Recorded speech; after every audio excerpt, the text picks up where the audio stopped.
mais um encontro com esse casal que para nós é sinônimo de inspiração. São pessoas que eu já conhecia um bom tempo atrás, logo que eles estavam começando a trajetória no YouTube, e hoje são pessoas que são exemplos e inspiração para muitas pessoas nesse Brasil.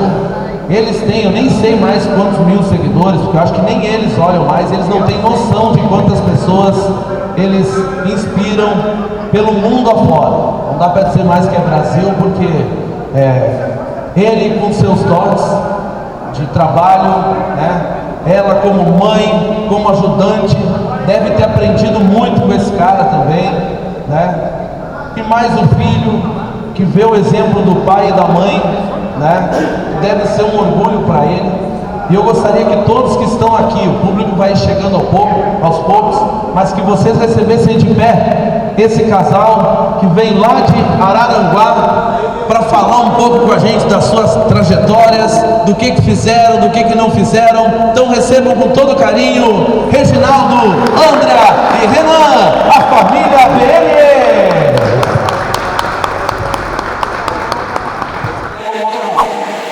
E não foi fácil para conseguir os 10 mil, mas a gente conseguiu. E aí começou a história do meu pai. Fomos reformando ele, fizemos tudo que precisava fazer para deixar seguro para viajar, né? Mas a princípio era para viajar dali de Araranguá para Garopaba, de Araranguá para Praia Grande, fazer os camping que nós estávamos acostumados a fazer de barraca. Porém, chegou ali, eu acho que final de 2018, meados de 2018. Como vocês consideram a relevância para o Renan de viver na estrada, de passar pela construção do motorhome, a construção do espaço lá de vocês? Como que vocês acham que isso foi importante para o desenvolvimento, para o crescimento do Renan?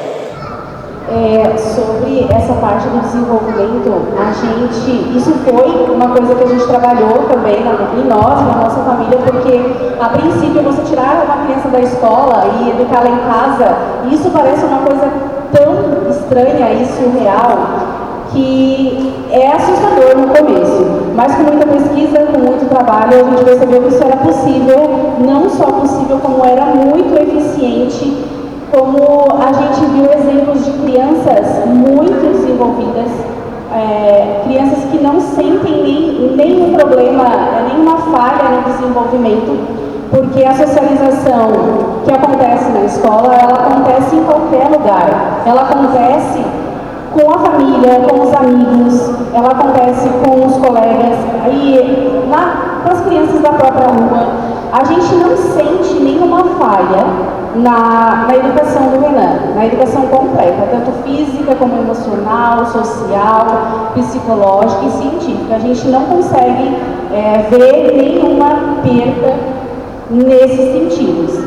Muito pelo contrário, a gente percebe que ele é uma criança tranquila, que se desenvolve bem, que faz amizade fácil, que se comunica bem, que o Renan ele tem uma facilidade de fazer amigos, e isso ajuda muito na aprendizagem dele durante a nossa viagem. Eu acredito que não daria para ser diferente, até porque o Renan sempre apresentou muitas dificuldades para estar na escola, ele nunca gostou, desde bebê. Ele sempre reclamou muito. Com 4 anos, quando a gente decidiu ir para a estrada, que a gente tirou da escola, da creche, ele ficou muito contente, porque era uma dificuldade que ele sentia, ele não gostava, ele não queria, ele queria estar perto da família.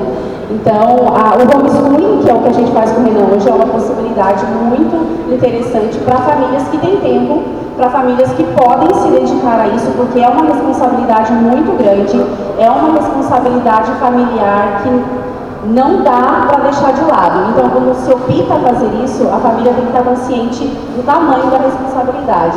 Mas dá certo, funciona muito. Bate-papo que vocês estão tendo com a gente, transmitindo todas essas informações, principalmente para nós que estamos iniciando, né? Caravanismo, campismo, enfim. E a pergunta que eu quero fazer para vocês é assim: qual é o limite do sonho de vocês? Onde é que vocês pretendem chegar com os próximos projetos? Ótima pergunta. Realmente, essa família, como disse o Anjinho, né? Depois que a gente começou a fazer o campismo, nós somos novos também no campismo pra caramba, foi em 2014 mais ou menos, né? Que eu vi no campismo uma maneira de uma válvula de escape mesmo, né? Porque a gente queria fazer uma coisa que unisse a família, né? Porque a gente sabe que tem muitas coisas que separam a família. Se eu fosse fazer alguma atividade sozinho, eu disse, não, o único tempo que a gente tem é sábado e domingo, vamos tentar acampar. Então, o primeiro foi o acampamento era um de outro, era mosquito, era mutuca, e foi um horror. E aí, o Renan também era um bebezinho. Só que depois a gente começou a gostar tanto, começou a ver que é realmente uma família. No momento que tu está passando aqui, tu está ligando a tomada, tu não tem uma extensão, não tem um P, não tem um adaptador, tu não tem todo mundo se dispõe a te ajudar. Cara, isso não tivemos nenhum problema no Brasil inteiro, todo lugar que a gente foi, fomos muito bem recebidos, não só pela questão da rede social, que no começo a nossa rede social era desse tamanho, mas as pessoas veem que tu tem um motorhome, que tu acampa, tu é uma pessoa do bem, né, vamos dizer assim. Então, nós tínhamos o sonho de fazer o motorhome, de começar a viajar, e hoje o nosso sonho, né, porque a gente gosta de sonhar a curto prazo, bem curto mesmo, assim. Então, e a gente costuma mudar, às vezes, de direções, mudar de sonho. Hoje nós temos sonhos de conhecer a Europa, que não é aqui no Ushuaia, né? Essa Europa que o André falou. É a Europa mesmo, a gente quer fazer a costa lá, pegar de Portugal e até aonde o dinheiro alcançar. E nem para isso a gente vai ter que sacrificar ou o nosso recanto ou a nossa mídia. Então, um dos dois vai ter que ser sacrificado, e a gente, para realizar esse sonho, a Ana tem mais.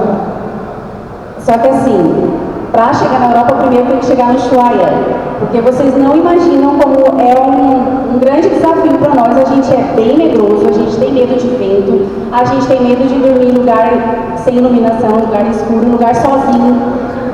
Nós não somos realmente, a gente é meio Nutella. Então, vai ser realmente um grande desafio. Se a gente conseguir transpor essa barreira de sair do nosso país e chegar no Ushuaia, aí sim, Europa. Então, por isso que ele fala que a gente sonha a curto prazo. É uma coisa de cada vez.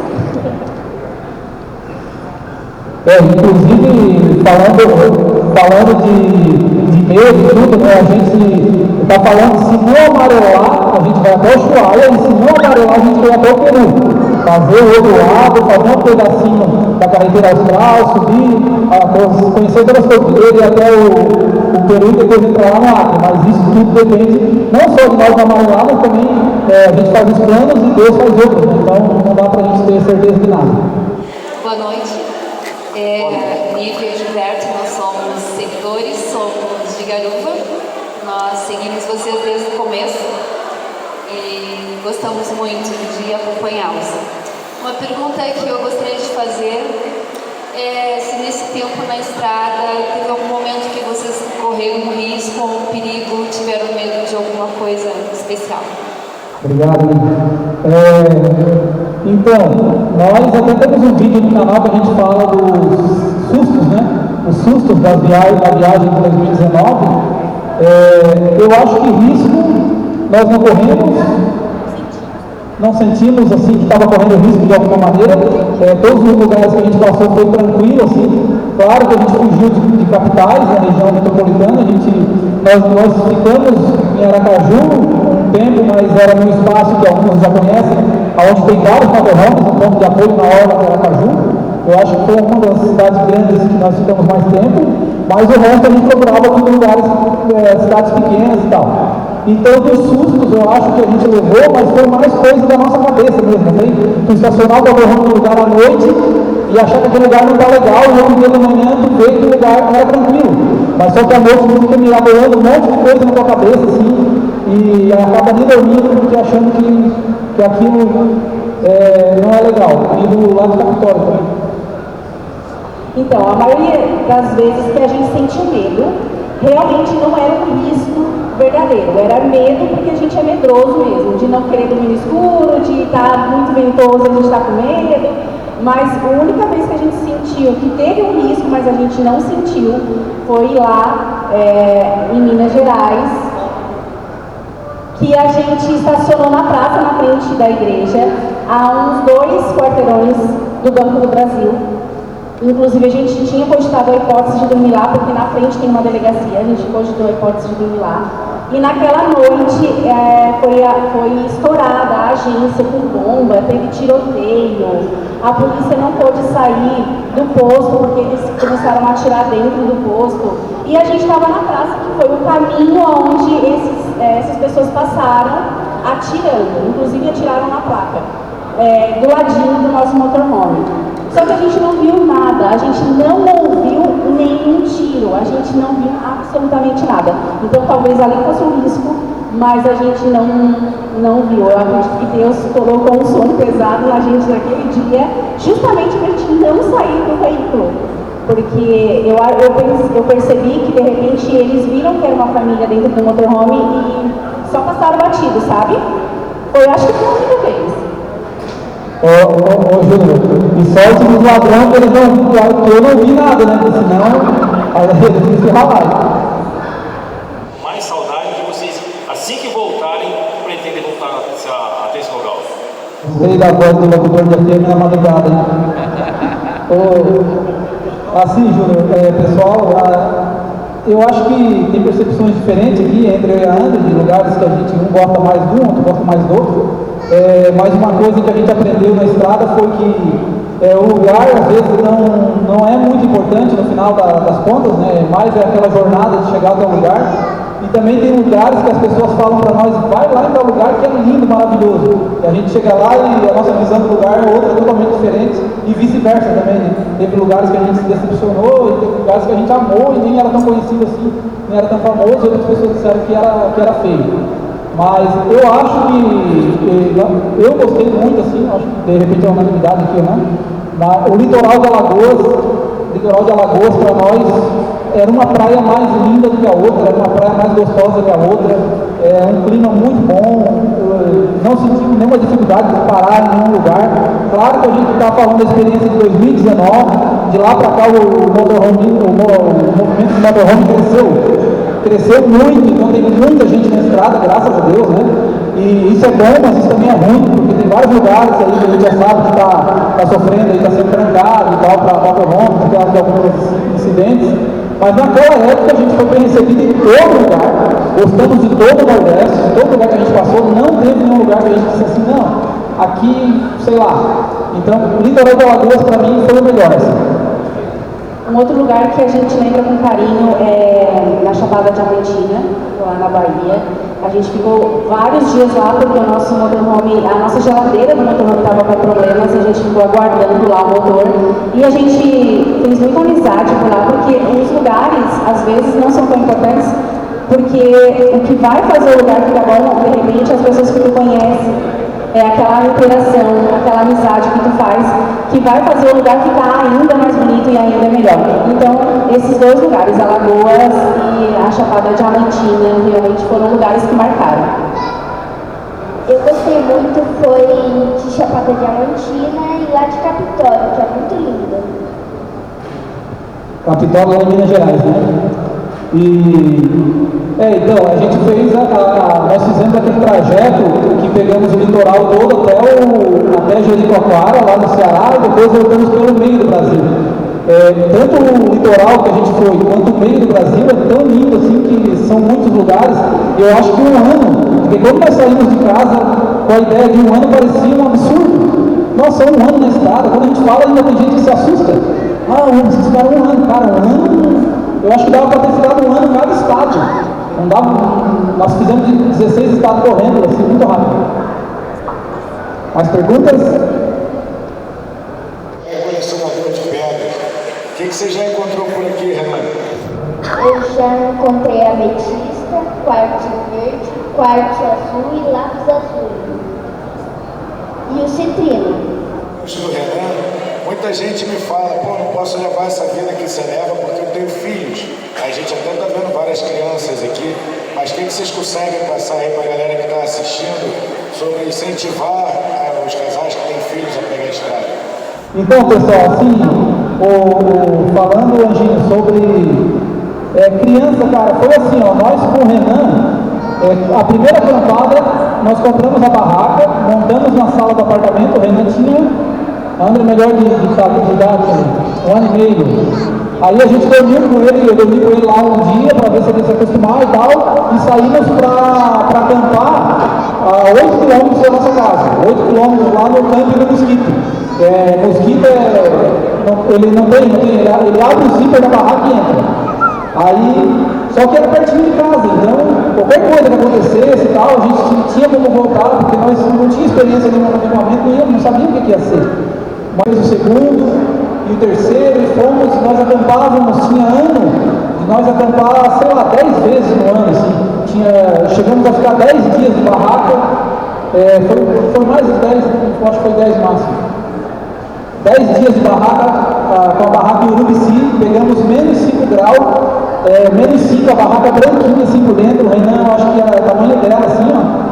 E a família tudo desesperada, que o menino ia morrer congelado, mas a Ana sempre muito cuidadosa, muito zelosa, a gente dormia sempre no frio, todo cheio de roupa e tal, e sempre tomando todos os cuidados. Eu acho que a criança, eu acho que a que mais curte, na verdade, o acampamento, a viagem é a criança. E a que mais aprende também, né? Porque nós temos uma cabeça às vezes meio já cheia de preconceito, e a criança tem a mente aberta para aprender muita coisa. E hoje, com a facilidade do homeschooling, então, dá para viajar tranquilo. E assim, a criança pode até não parecer, mas o que ela mais quer é estar com seu pai e com a sua mãe. Não importa onde vocês estejam, ela quer estar com vocês. Ela pode até gostar da escolinha, mas estar com o pai e com a mãe é sempre melhor.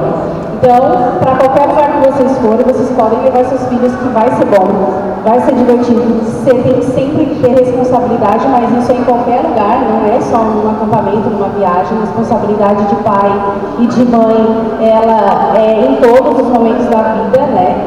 E independente de tudo, o mais importante é sempre respeitar o limite da criança, né? Ver o gosto dela também, porque não adianta nada. A criança gosta de praia e você leva ela para a neve. A criança gosta de piscina, mas tu só leva ela na cachoeira.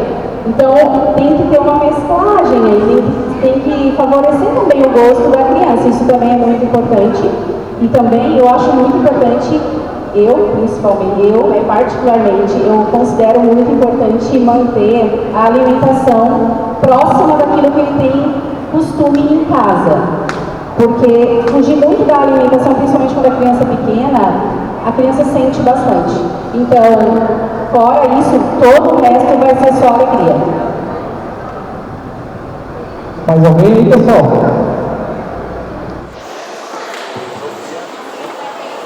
Tudo bom, original família? Opa!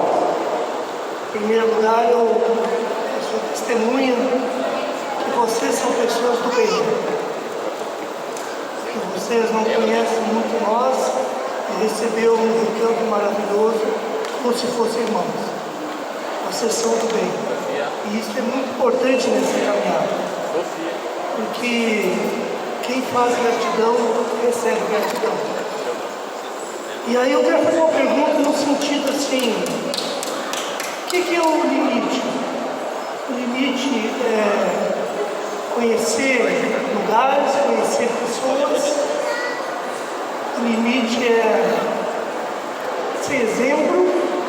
E mais importante, você sempre, em todos os momentos que tiverem dificuldade de viajar ou não, vocês vão estar sempre fazendo bem. É isso. Então, assim, a todo momento, em tudo que a gente faz, a nossa única preocupação, a nossa maior preocupação é viver bem em família. Tá? Então, acredito que de tudo que a gente faz, o limite é sempre o bem-estar familiar. A gente faz tudo aquilo que está sempre de acordo com aquilo que a gente sonha para a nossa família. Então, quando a gente recebe vocês na nossa casa, a gente tem certeza que a gente está recebendo pessoas do bem.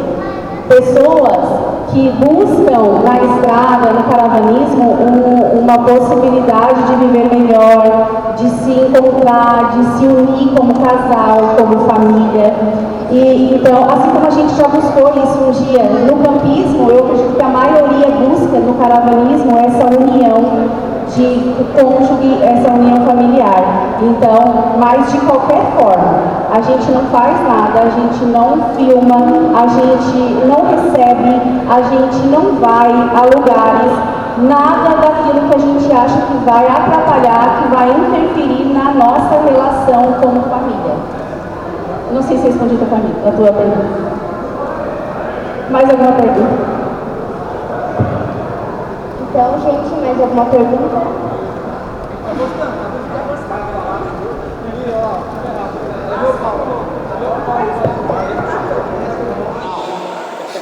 O que você diria para aquele caravanista que pensa em viajar pelo Brasil, mas ao mesmo tempo ele se preocupa automaticamente, será que é seguro, será que não é seguro? E você que já viajou bastante responderia. E outra, você viu, nas suas viagens todas, qual o estado que você acha que for melhor recebido e o que você diria para nós? Beleza, obrigado, Paulo. Então, pessoal, assim, sobre a segurança, né, eu sei que muitas pessoas, eu já ouvi vários relatos de pessoas que têm já motorhome há bastante tempo e acabam dizendo que só viajam em grupo, ou só viajam de um determinado lugar para outro, não costumam dormir na rua, porque acham que não é seguro. Eu acho que o Brasil, na verdade, ele é muito mais seguro do que aparece nos noticiários, né? Claro que a gente tem que tomar todos os cuidados, né, todas as precauções, né, não dá bobeira, não dá moleza. Então, eu sou muito cagão, eu tenho medo dos lugares, eu chego num lugar para dormir, eu fico assim toda hora pensando, pô, mas será que parece que é feio, parece que não é? Um pouco é preconceito da gente, né? Nós somos preconceituosos, né? Tu chega num lugar que parece que é meio zoado, tu já acha que ali só tem bandido. Mas, assim como a gente tem o preconceito do Rio de Janeiro, né, nós estávamos conversando lá com o César e com a Ângela, o preconceito do Rio de Janeiro, né, e assim, então, mas vários lugares do Brasil que nós achávamos que não era seguro, que não era tranquilo, nós dormimos na praça, nós dormimos na rua, sempre procuramos regiões metropolitanas, nós procuramos passar a região metropolitana, passar o grande centro, procurar o posto de combustível mais à frente, um lugar mais afastado para dormir ali, que a gente sabe que é onde pode ser mais risco de acontecer alguma coisa. E no mais, eu acho que não teria mais. Tem mais alguma coisa para falar sobre isso? Sobre o acolhimento eu vou deixar para a Ângela. Mas é só alegria, Brasilzão, tô ansioso para ver lá fora como é que vai ser, né? Porque o pessoal fala que tem lugar que é perigoso e tal, e a gente está ansioso para ver como é que vai ser. Assim, cuidados a gente tem que ter em todos os lugares. Ninguém vai sair numa cidade grande, pelo menos nós não, né? Não vamos sair numa cidade grande com um celular à mostra, com um colar de ouro no pescoço. Se a gente já sabe, a gente imagina que a cidade é perigosa. E se a gente acha que a cidade é insegura, a gente sai da cidade, vai para a rodovia e vai um pouco mais à frente, fica no posto de combustível um pouco mais à frente, afastado da cidade.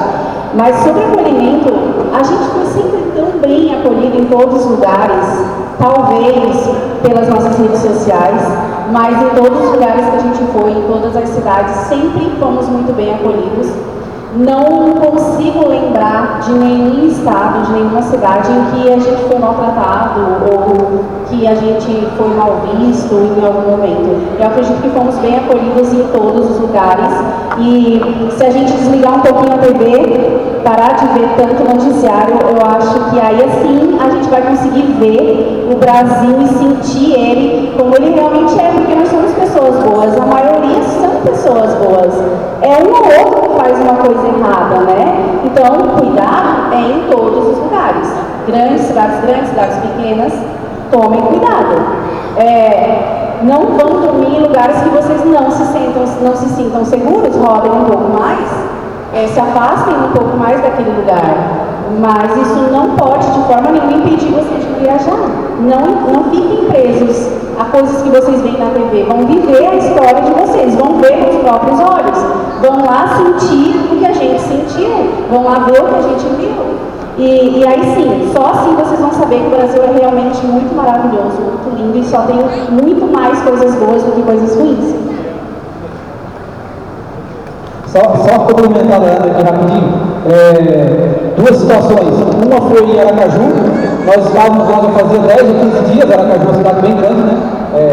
Mas estava tranquilo, a gente andou de Uber, a gente andou a pé, a gente fez um monte de coisa.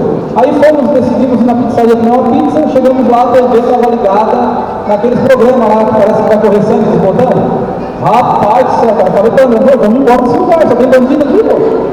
Mata um, sequestra o outro, pra ver como a gente já vê a coisa que fica louca. E outra vez foi... Ei, agora esqueci. Tá, deixa lá, pode começar. Se tivesse uma vida normal com o teu filho na escola, comparado com a tua vida nesse tempo que tu viajou, como é que foi a tua relação com o teu filho? Como é que isso mexeu na relação de vocês, como família, com ele, numa pseudo-comparação de uma vida tradicional, né, em casa? Ele indo para a escola todo dia, se vendo só de noite. Entendeu a pergunta? Faz um... Eu vou fazer Eu acho que isso é legal, porque muita gente não viaja por causa da criança. Entre aspas, né? Todo mundo dá uma desculpa da criança, mas se parar para analisar bem. Verdade. Eu vou fazer um resumão aqui, a André fala melhor desse assunto, mas como não sei se alguém aí já sabe do canal, todo mundo já sabe que eu tenho mais 2 filhos, né? E eles estudaram. E a relação era muito diferente. O negócio, parece que a criança ela aprende muitas outras coisas que tu não queria que ela aprendesse. Ela se torna... tu passa uma coisa que é certa, ela aprende na escola que outra coisa é certa. E aí se torna aquele negócio assim, mas meu amiguinho faz lá na escola, tu vai na escola, da noite tu vai escola ladrão, aprendi lá na escola. E aí fica aquele negócio assim, dentro de casa, com o Renanzinho, a gente já tem ele é um menino, eu acho que ele é do jeito que ele é hoje, eu acho justamente por causa disso. Tá? E nós não, como algumas pessoas em comentários maldosos fazem, que a gente priva o Renan de alguma coisa, a gente não priva ele de nada. Ele tem total liberdade para fazer tudo que ele quer. Ele conversa com gente grande como se ele fosse um adulto, ele conversa. Ele socializa com todo mundo. Hoje ele ficou, esses dias que a gente está aqui, ele fica aí solto, socializando do jeito que ele quer com todo mundo. A gente não diz, Renan, tu não vai lá porque aquele menino ali é assim, Renan, tu não vai lá porque aquele menino é isso, não. Ele socializa com gente, com meus primos lá da nossa rua, né, Renan, os filhos do tio Lilo, né, que são bem, como é que eu vou dizer assim, desprovidos mesmo, são crianças bem pobres mesmo, bem pobres, e ele socializa com crianças de gente de classe bem alta, tranquilamente. Então, assim, quando a gente decidiu sair em viagem, eu sentia muito a necessidade de ficar próxima do Renan, porque eu saía para trabalhar às 7 da manhã e levava ele para a creche dormindo. Quando eu voltava para casa, ele estava dormindo, porque o Reginaldo buscava ele na creche, dava banho, dava janta, e eu só chegava à noite, porque eu trabalho com a professora, então eu trabalhava de manhã, de tarde e de noite muitas vezes. E isso me doía, me sangrava muito o coração toda vez que eu ia deixar ele na creche. E ele também sentia a vontade, ele sentia a necessidade de estar perto da gente. Porque não existe exemplo melhor do que o pai e a mãe. Se a criança, ela quer ficar com o pai e a mãe. A gente que não dá essa opção. A gente que leva ele para a escola porque a gente tem que trabalhar. E não estou dizendo que isso é errado, porque a gente fez isso muito tempo. Eu sentia a necessidade, o Reginaldo sentia a necessidade de viver em família mais tempo, porque o mundo que a gente vive hoje não proporciona isso. A gente não educa os nossos filhos, quem educa é a escola, quem educa é a creche, mas eu não posso falar muito desse assunto, porque é muito polêmico.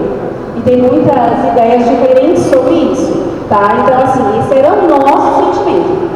A gente queria participar mais, viver mais perto do Renan, poder participar mais da educação dele, mostrar para ele as coisas, os nossos próprios valores, os nossos ideais. E quando o Reginaldo disse, vamos viajar, tu larga a escola, mas eu largo agora. Eu falo agora, porque eu queria ficar perto do Renan, eu queria poder acompanhar. Quando eu iniciei a alfabetização dele, eu sou professora, mas eu não sou alfabetizadora, eu sou professora de matemática, então foi um desafio também alfabetizar o Renan. Mas foi tão simples que em 6 meses o Renan já estava alfabetizado, ele já lia e já escrevia. E a gente fez isso viajando, a gente fez isso trabalhando. Dá certo. Mas não dá certo para todo mundo. Isso realmente é uma coisa certa. O homeschooling não é para todas as famílias, mas para aquelas que desejam, dá certo. E poder viver perto do filho da gente é uma honra e é um sentimento de dever cumprido, porque Deus te deu essa missão. Quando tu recebeu um filho, Ele te deu essa missão. Tu tens que cuidar e tu tens que educar. Ele não disse, Estado vai educar. Ele não disse, vai levar para a creche. Ele disse que você é responsável pela educação dele. E aí eu fico irritada, porque eu recebo muitas mensagens sobre isso, então por isso que eu não falo muito desse assunto. Mas foi a nossa escolha, foi a nossa opção. A gente escolheu cuidar dele, educar ele nós mesmos. E isso foi gratificante. A nossa relação de pai e filho, de mãe e filho, cresceu grandemente, fortaleceu grandemente. O Renan se desenvolveu, se eu for comparar, com parentes meus que têm a mesma idade, e onde ele estaria na mesma escola, porque ele ia estudar nas mesmas escolas que todos os outros. O desenvolvimento intelectual dele, a parte científica dele, o conhecimento científico dele é muito maior do que dessas crianças que eu estou comparando nesse momento, tá? Mais alguma pergunta? Pessoal, se tiver só mais uma que o Eliezer já vamos começar o show. E